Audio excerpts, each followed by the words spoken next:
ఈరోజు మనం చూస్తున్నటువంటి ఈ NH 167 నేషనల్ హైవే రోడ్ ఇది.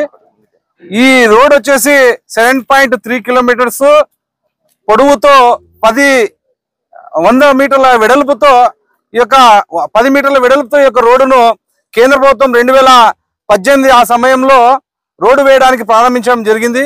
అప్పటి నుంచి కూడా నిరంతరంగా ఈ యొక్క NH హైవే పనులు జరుగుతున్నాయి.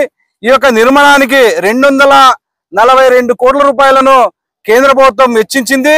అందులో 98 కోట్లు కేవలం రోడ్ ఫార్మేషన్ కోసమే, ఇందులో ROB కూడా కలిపి. అదేవిధంగా అందులో 160 కోట్లు ఈ యొక్క రోడ్డుకు పొలాలు ఇచ్చినటువంటి రైతుల కోసం ఇవ్వడం జరిగింది. ఇందులో క్లియర్ గా కూడా కేంద్ర ప్రభుత్వం ఎంతో దూరదృష్టితో దేశంలో ఉన్నటువంటి అన్ని గ్రామాలను పట్టణాలను అనుసంధానం చేయాలనే ఒక సంకల్పంతో చేస్తున్నటువంటి ప్రక్రియలో భాగంగా ఈ యొక్క రోడ్డు 7.3 కిలోమీటర్ల రోడ్డును కూడా కేంద్ర ప్రభుత్వము బీజేపీ సారథ్యంలో ఉన్నటువంటి కేంద్ర ప్రభుత్వం నరేంద్ర మోదీ గారి యొక్క ఆధ్వర్యంలో యొక్క రోడ్డును వేయడం జరిగింది. అయితే దాంట్లో 160 కోట్లు కాంపెన్సేషన్ కూడా ఇవ్వడం జరిగింది. అయితే రెండు రోజుల క్రితం మాజీ ఎమ్మెల్యే సాయి ప్రసాద్ రెడ్డి గారు ఈ యొక్క రోడ్డు పర్యటనలో వస్తూ పలు అభ్యంతరకరమైనటువంటి మాటలు చెప్పారు. నేను రోడ్డు తెస్తే శిలాఫలకాలు షోలు మీరు చేస్తున్నారు అన్నారు. ఆయన గుర్తుపెట్టుకోవాలి, రోడ్డు మీరు తీసుకురాలేదు. కేంద్ర ప్రభుత్వము ప్రతిపాదనలు అడిగితే ఇక్కడ నుంచి అప్పుడున్నటువంటి NH అధికారులు ప్రతిపాదనలు పంపారు. అంతే తప్ప రోడ్డు మీరే తెచ్చి మీరే వేసినట్లు చెప్పడం సరైనటువంటి పద్ధతి కాదు. అదేవిధంగా ఈ సందర్భంలో ఒక దగ్గర వెళ్తూ ఒకటి ఈశ్వరప్ప పొలము దొంగ రిజిస్ట్రేషన్ చేయించారు, రిజిస్ట్రేషన్ చేసిన వాళ్ళని ఏమీ చేయలేదు అనే సందర్భాన్ని ఎమ్మెల్యే గారు చెప్పారు. ఒక్కసారి మీరు గుర్తు తెచ్చుకోవాలి, ఎవరైతే దొంగ రిజిస్టర్ చేసుకున్నారో ఆ రిజిస్టర్ చేసుకున్న రిజిస్ట్రేషన్ ని చేయించిన దమ్ము ధైర్యము ప్రస్తుతం ఎమ్మెల్యే పార్థసారథి గారిది. గతంలో మీరు ఎప్పుడైనా ఇలా దొంగ రిజిస్ట్రేషన్లు చేసుకున్న వాళ్ళవి ఒక్క దాఖలా చూపేయండి. మీరు శ్రద్ధ వహించి మీరు వెనుకబడి ఇలా తప్పుడు రిజిస్ట్రేషన్లు రద్దు చేయించిన దాఖలాలు మీ చరిత్రలో ఉందా అని భారతీయ జనతా పార్టీ ఇప్పుడు మీకు సూటిగా ప్రశ్నిస్తుంది. ప్రతిసారి మీరు చేసినవన్నీ మీరు చేస్తే తప్పు. భారతీయ జనతా పార్టీ ఆధ్వర్యంలో కూటమి ప్రభుత్వం ఆధ్వర్యంలో సహాయకంగా జరుగుతున్న పనులు ఏవైతే ఉన్నాయో అందులో ఏవైనా తప్పులు దొరికితే ఆ తప్పులు ఏమో మేము చేసినట్లు అధికార కూటమి నాయకులు చేసినట్లు మీరు భూతద్దంలో పెట్టి చూపడం సరైనది కాదు. మీరు ఒక్కసారి ఛాలెంజ్, మీరు గత ప్రభుత్వంలో ఇలాగా తప్పుడు రిజిస్ట్రేషన్లు దొంగ డెత్ సర్టిఫికేట్లు మీద చేసినటువంటి రిజిస్ట్రేషన్ క్యాన్సిల్ చేయించిన దాఖలాలు ఉన్నాయని సూటిగా ప్రశ్నిస్తున్నాం. అదే రీసెంట్ గా 15 రోజుల క్రితము దొంగ డెత్ సర్టిఫికేట్ మీద ఒక ఇల్లును రిజిస్టర్ చేసుకున్న దాన్ని కూడా ఎమ్మెల్యే గారు ప్రత్యేక దృష్టి పెట్టి కలెక్టర్ గారితో సంప్రదించి ఆ యొక్క రిజిస్ట్రేషన్ క్యాన్సిల్ చేశారు. మీరు సరిగ్గా అవగాహనతో మాట్లాడాలి ఏ విషయమైనా కూడా. కాబట్టి మంచి జరిగితే వాళ్ళు క్రెడిట్ చెప్పుకోవడము, ఏవో తప్పులు జరిగితే కూటమి ప్రభుత్వంలో ఉన్నటువంటి కూటమి నాయకులు కావచ్చు, లేకపోతే కూటమిలో ఉన్నటువంటి ప్రజాప్రతినిధులు చేసినట్లు మీరు చెప్పడం సరైనది కాదు. మీరు మాటలను సరి చేసుకుని మాట్లాడాలి. ఈ సందర్భంగా భారతీయ జనతా పార్టీ తరఫున సూటిగా హెచ్చరిస్తున్నాం. కాబట్టి ఈ రోడ్డు విషయంలో ముమ్మాటికి కేంద్ర ప్రభుత్వం సారథ్యంలో భారతీయ జనతా పార్టీ ఆధ్వర్యంలో నరేంద్ర మోదీ గారి నాయకత్వంలో JP నడ్డా గారి సమక్షంలో యొక్క రోడ్డును కూడా నితిన్ గడ్కరీ సమక్షంలో ఈ రోడ్డును కూడా పూర్తి చేయడం జరిగింది. అసలు ఆయన చెప్తూ కూటమి ప్రభుత్వం వచ్చిన తర్వాత 6 నెలలు పనులు జరగలేదన్నారు. అవును, ఎస్ నిదానంగా అయింది. NH రోడ్ అయితేనేమి, ఇప్పుడు షాపింగ్ కాంప్లెక్స్ అయితేనేమి, ఇవన్నీ కూడా 25 షాపింగ్ కాంప్లెక్స్ అయితే 25% పనులు తక్కువగా ఉంది కాబట్టి రాష్ట్ర ప్రభుత్వం అప్పుడు ఆపింది. అయితే ఇప్పుడు షాపింగ్ కాంప్లెక్స్ ప్రారంభమైంది. NH నేషనల్ హైవే రోడ్డు సంక్రాంతికి పూర్తి కావాల్సింది 2 నెలలు 3 నెలల ముందే పూర్తయింది. ఇది కాదా అభివృద్ధి అని మిమ్మల్ని ప్రశ్నిస్తున్నాను. కాబట్టి ఏవైనా మాట్లాడేటప్పుడు కూడా సరి చూసుకొని మాట్లాడాలి. తాము చేయని పనులు తాము చేసినట్లు చెప్పుకోవడము సరైన పద్ధతి కాదని వైసీపీ నాయకులకు సూటిగా తెలియజేస్తున్నాను. నా పేరు నాగరాజు, భారతీయ జనతా పార్టీ ఆదరణ అసెంబ్లీ కో కన్వీనర్. మేము శిలాఫలకాలు వేసుకునే అవకాశం నువ్వు ఇస్తున్నా అన్నావు కదా, మరి నువ్వెందుకు పూర్తి చేయలేకపోయినావు సార్ అని అడుగుతా అన్నా. పూర్తి స్థాయిలో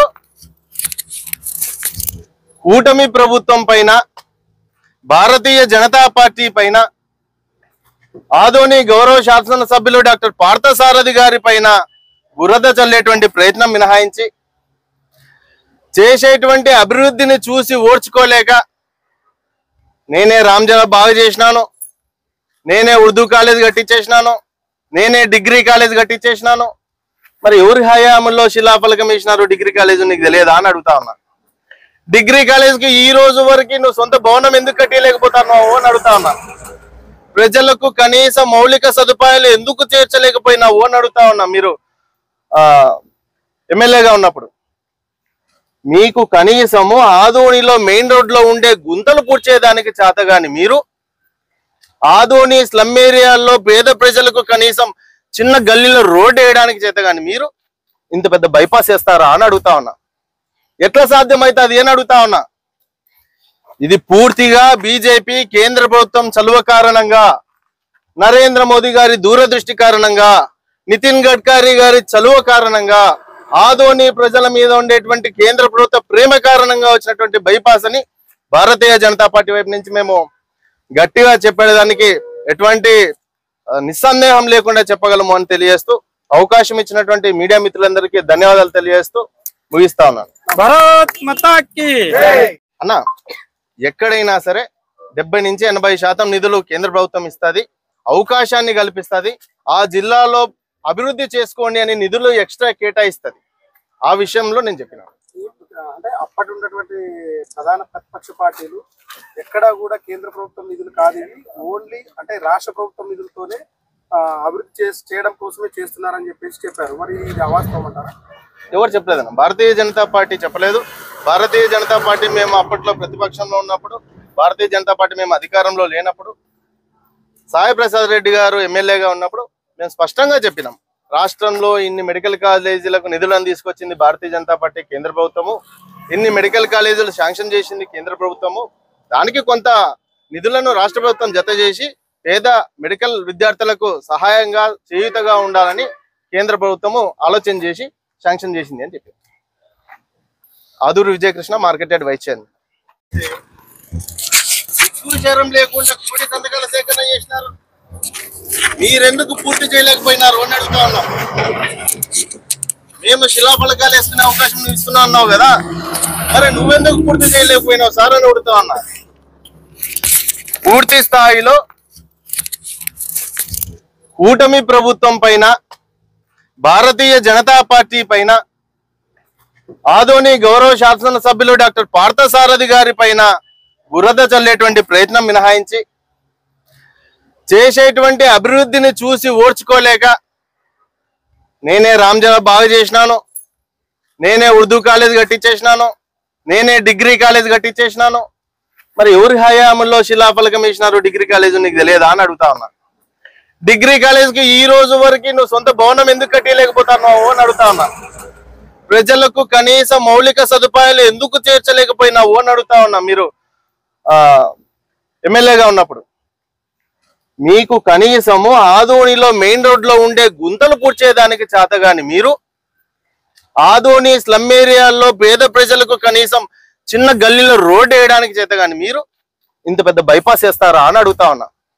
ఎట్లా సాధ్యమవుతుంది అని అడుగుతా ఉన్నా. ఇది పూర్తిగా బీజేపీ కేంద్ర ప్రభుత్వం చలువ కారణంగా, నరేంద్ర మోదీ గారి దూరదృష్టి కారణంగా, నితిన్ గడ్కరీ గారి చలువ కారణంగా, ఆదోని ప్రజల మీద ఉండేటువంటి కేంద్ర ప్రభుత్వ ప్రేమ కారణంగా వచ్చినటువంటి బైపాస్ అని భారతీయ జనతా పార్టీ వైపు నుంచి మేము గట్టిగా చెప్పేదానికి ఎటువంటి నిస్సందేహం లేకుండా చెప్పగలము అని తెలియజేస్తూ, అవకాశం ఇచ్చినటువంటి మీడియా మిత్రులందరికీ ధన్యవాదాలు తెలియజేస్తూ ముగిస్తా ఉన్నాను. భారత్ మాతా కీ